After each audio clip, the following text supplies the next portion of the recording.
portador do vírus HIV. E se fosse possível levar esperança para milhares de pessoas?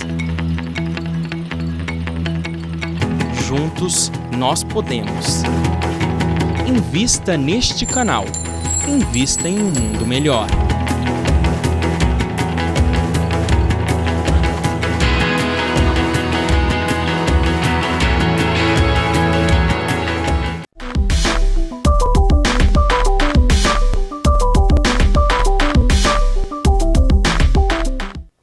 Novamente no ar, estamos aqui conversando sobre como que a gente faz diagnóstico em psiquiatria, não caindo em erros crassos e clássicos de diagnosticar só, tão e apenas somente pelos sintomas. E principalmente, lembrando que a gente trata a síndrome, né? Ela trata o quadro clínico e não o nome da doença, né? E aí, como que é o tratamento, então, pela observação clínica evolutiva? A gente pode ver aí pelo slide como que a gente faz. Depois de fazer tudo isso, né, que nós já falamos semana passada, estamos falando hoje, a gente vai fazer o quê? Amenizar os sintomas para melhor observação clínica. Lembrando que a proposta do tratamento de psiquiatria não é a medicação, tá? A medicação faz parte.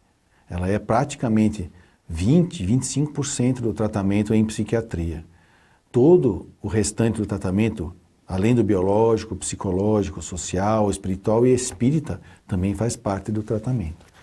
Então, como que você chegou à conclusão de que precisa desta ou daquela medicação? Bom, aí uma sugestão que eu faço, né, é que as pessoas primeiro estudem medicina, né, para poder entender todo o complexo orgânico e a interação corpo-mente, porque o nosso cérebro também sofre interferência de um corpo adoentado, e aí ele, em reflexo, responde de maneira psiquiátrica. Então, tem casos, eu lembro que na minha época em que eu ainda estava no exército, e me chamaram para fazer uma avaliação de uma paciente que estava no 5º andar, acho que era no 7º andar, que era o andar onde ficavam as esposas dos generais, dos coronéis, e tinha uma senhora que estava tendo lá, e me pediram, dizendo que ela estava tendo uma esquizofrenia aguda.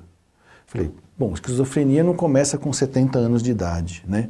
E não existe esquizofrenia aguda. O que existe é um surto psicótico, que pode ser a reagudização de um quadro processual que é a esquizofrenia. Talvez ela fosse uma senhora que tem esquizofrenia e que, por algum motivo, reagudizou um quadro dela depois de tantos anos, o que não é muito comum, tá?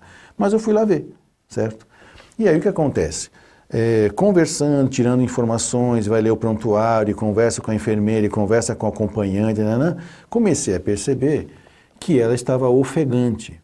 E todo mundo taxou aquilo como ansiedade. Fiz aquilo que todo médico tem que fazer, vou escutar o coração, e vou escutar o pulmão, e percebi que ela tinha um som mais abafado de um dos lados do pulmão, ou seja, tem alguma coisa que não está permitindo esse pulmão expandir. Pedi um raio-x velado. Velado é o nome que se dá. E aí percebi que ela estava com uma pneumonia. Como isso já era quase 1h da manhã, né, eu entrei com a medicação, que naquela época era tal, X, um antibiótico, e deixei avisado para o médico dela, que era um clínico geral, de que voltaria para reavaliar. Quando não foi minha surpresa, no dia seguinte, estavam fazendo uma brincadeira dizendo que o tenente Navajas, que era meu nome na época, né, meu nome de guerra, tinha descoberto a cura da esquizofrenia através da penicilina, né? Porque tirando a pessoa da intoxicação que ela estava sofrendo por causa das bactérias do pulmão e também por falta de oxigenação, ela saiu da esquizofrenia aguda. Então, olha que interessante, não usei nenhum remédio psiquiátrico, né? Portanto, quando você fala medicar alguém do ponto de vista psiquiátrico, não necessariamente é enfiar psicotrópicos, porque aí sim você vai ter que, dentro da psicofarmacologia, que é um ramo da farmacologia que você estuda como médico, depois você vai ter que se especializar na psicofarmacologia, que você vai começar a perceber o arsenal de medicações que você tem e que nenhuma delas trata nada em psiquiatria, apenas ameniza os sintomas que são importantes serem amenizados para que a pessoa possa se reestruturar psicologicamente, socialmente, espiritualmente e até mesmo espiritamente falando, vamos dizer assim. Então, a proposta é amenizar os sintomas. Precisou de remédio psiquiátrico? Então tem o nosso critério, que nós vamos ver aqui na telinha, que a gente usa muito lá em Franco da Rocha. Normalmente as pessoas fazem um monte de classificação de remédio. Os hipnóticos, os neurolépticos atípicos. Lá nem só tem 3 critérios. A medicação é especificidade, seletividade e parcimônia. O que significa especificidade? Vocês concordam comigo que se eu cheguei à conclusão que a pessoa tem uma síndrome depressiva e que o quadro clínico dela cursa com sintomas de depressão claros, né, e que você tem que combater aquilo, e você já fechou o diagnóstico, o que eu vou dar para ela? Antibiótico? Eu vou dar para ela um antiespasmódico? Não. Se ela tem depressão, eu já especifiquei, eu vou dar um antidepressivo. Isso chama-se especificidade, ok? Depois vem a seletividade, né? Olha lá, a gente podia perguntar o quê? Doutor, mas qual antidepressivo você vai dar? Aí vem a especialização do médico psiquiatra que estudou sobre isso de uma maneira não por manual da psiquiatria, e sim de uma maneira eclética, porém funcional, né? Tem que saber todos os grupos que existem e tentar eliminar aqueles que não têm a ver com o perfil da pessoa. Qual é o perfil? Tudo que você já imaginou. Qual é o sexo, qual é a idade, qual é a etnia dessa pessoa, porque tudo funciona de maneira diferente de cada pessoa. Então, a seletividade vai de acordo com tudo que você observou até hoje, com os seus exames físicos, clínicos, daí você fala, olha, esse aqui não pode, esse aqui pode, esse aqui não pode. Vamos dar alguns exemplos? Por exemplo, se você sabe que a pessoa tem, por exemplo, glaucoma, provavelmente não vai poder usar antidepressivos tricíclicos. O que é isso? Eu desobrigo as pessoas de saberem isso, porque esse é o trabalho do psiquiatra, ele que tem que saber isso. As pessoas não têm que estudar e ler lá no Google e tentar adivinhar o que vai ser dado ou não vai ser dado para as pessoas, ok? Então, a seletividade é todo um trabalho também de investigação. E a parcimônia, que é o terceiro critério, né, que nós vimos aí no slide. Tá bom. Então, já especifiquei. Era uma síndrome depressiva, tem um quadro triplo de depressão, pode tomar antidepressivo? Qual deles? É esse aqui. Tá, parcimônia significa o quê? Quanto que eu vou dar para essa pessoa? Vai devagar, né? Principalmente se a pessoa nunca tomou remédio. Não vai dar a dose que está lá no manualzinho, que algum cara ganhou dinheiro lá da indústria farmacêutica para dizer, começa com tanto e vai aumentando. Não vai nessa, meu. Vai com quem está na tua frente. Esse é um trato que eu faço com os meus pacientes. Eu chego para eles e digo assim, vou te dar o remédio, vou começar com uma dose pequena, nós vamos aumentando devagarinho. Leve meu telefone, você vai falando comigo. Mas doutor, como é que eu vou saber que eu tenho que aumentar? Olha, quem fica com você 24 horas por dia é você, não sou eu. Tá? Você vai aumentando devagarinho e vai me falando. Qualquer coisa que você sentir, que você achar que é do remédio, você me liga. Posso ler a bula? Não. Tá? A bula não é um documento científico. Tá? A bula é um documento politicamente correto. A indústria farmacêutica só faz a bula para te avisar de que se alguma daquelas coisas acontecer, você já sabia, então não vai me processar por causa disso. Ok? Então as indústrias farmacêuticas têm esse critério. Nós criamos a droga.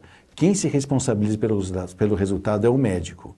Então, claro, por isso que eles colocam na bula. E na bula é uma coisa interessante.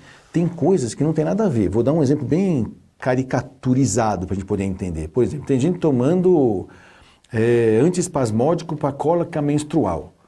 Aí você vai olhar, na bula está escrito assim, esse remédio pode fazer mal para os dentes. Aí você fala, como assim mal para os dentes? Aí você vai tentar ver aonde que ele tirou essa informação. Está lá um caso de uma moça que estava tomando esse antiespasmódico, tropeçou na rua e quebrou um dente. E ela processou a empresa por causa disso. Porque ela acha que tropeçou por causa do remédio. Então a indústria farmacêutica não quer nem saber se isso é verdade. Ela já vai colocar lá isso na bula para tentar fazer com que você não processe a empresa. Por isso que existe a parcimônia. Vai tomar um remédio, você já tomou? Nunca tomei. Então olha, começa com essa dose aqui. Mas meus colegas disseram, médicos, que dar essa dose é subdose. Não sei. Tem pessoas, tem pacientes meus que melhoram com que eu tenho que pegar a menor dose que existe do remédio, mandar na farmácia de manipulação, picotar ele, fazer 1/10 e ele fica bom. Quando eu dou 2/10, ele ceda. Eu volto a dar 1/10, ele acorda. Eu falei, não tem no mundo remédio nessa maneira. Então eu tenho que mandar fazer e e adaptar à realidade do indivíduo. Por isso que qualquer tipo de generalização em psiquiatria é pretensiosa. E a pretensão é agilizar a venda de remédios, que dá muito lucro, né? Porque as pessoas adoram saídas rápidas e fáceis. Tomei, sarei. Não é bem assim. Tá? Então, decidiu que vai ter que tomar remédio, então, 3 critérios clássicos em psiquiatria: especificidade, seletividade e parcimônia. Feito isso, você vai ter obtido algum alívio dos sintomas. Para quê? Para que a pessoa possa fazer um raporte com você. O que é um raporte? Se ligar em você, ouvir o que você tem para falar, né? Ou, se você mandar ele fazer terapia com psicólogo, não adianta você mandar ele psicótico lá.